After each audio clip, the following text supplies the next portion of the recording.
aujourd'hui, ce qui joue en défaveur d'Alassane Ouattara, c'est qu'il y a trop de promesses qui sont restées en suspens et il sera un peu, je pense que difficile.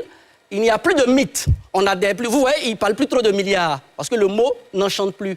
Et dans la conclusion, si vous voulez, dans le mot de fin de son programme, il rappelle que sur le quinquennat 2020 ou 2021-2025, son mandat est placé sous le signe de Côte d'Ivoire solidaire.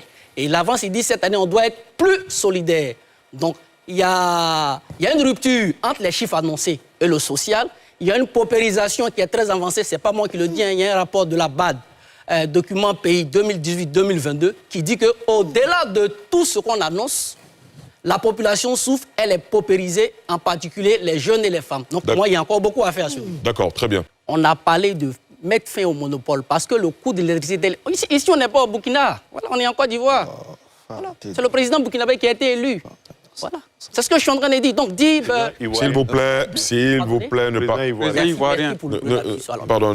Si Arthur était pendant que je parle, je pense que ça va faciliter les choses. Non, s'il vous plaît, laissez-moi faire la police. Vous avez la parole, allez-y, parlez. D'accord, donc c'est ce que je vais dire. Alors, je réitère pour dire, vous voyez que le niveau social, personne n'en parle. Hein. On prend des coûts, voilà. Je n'ai pas dit que c'est le plus élevé dans la sous-région. Nous, notre capacité productive d'électricité, ce n'est pas la même chose que dans les autres pays, donc on ne peut pas avoir le même coût. On ne peut pas avoir le même coût.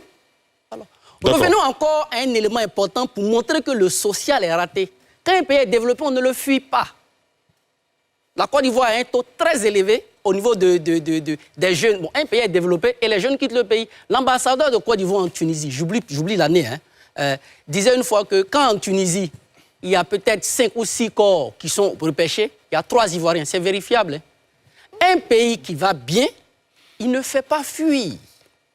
Un pays qui crée des richesses, on reste pour les... Vous voyez Trump, aux États-Unis, il barricade, il y a une police contre l'immigration parce que les gens viennent dans son pays. Mais les Américains ne fuient pas le pays. Voilà. Donc il y a aussi un contraste.